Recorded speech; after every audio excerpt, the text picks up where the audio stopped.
Ay ömrümden tüygülüm gel yare misle kadar ne toğ yani.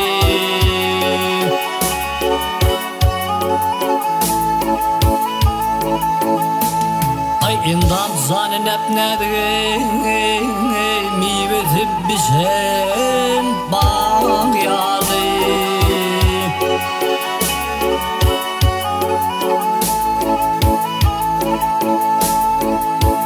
Yarımın karadır gözleri pamuk tırnaktır yüzleri.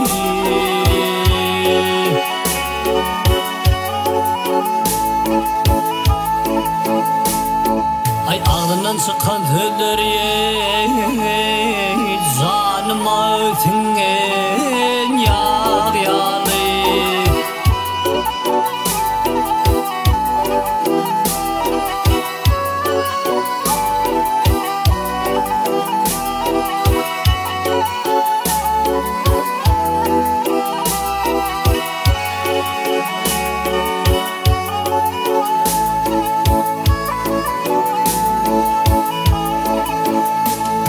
Ay ağzından çıkan sözleri canıma singen yar yani.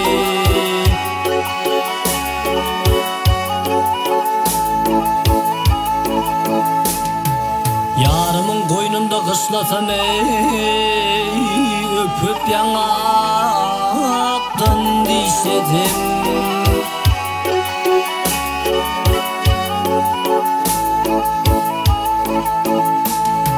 Kara saçın kuluçlatam misli sırmasan var yani.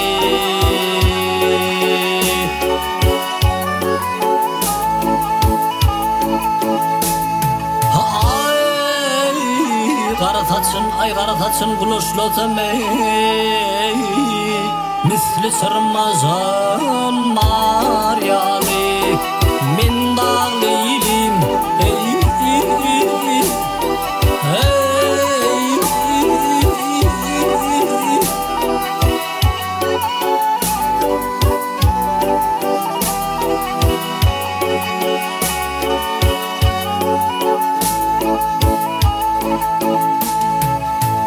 Oturdum oylandım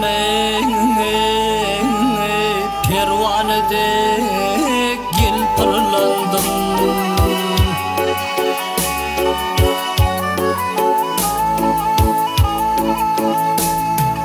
Ay barça ketelimden saylandım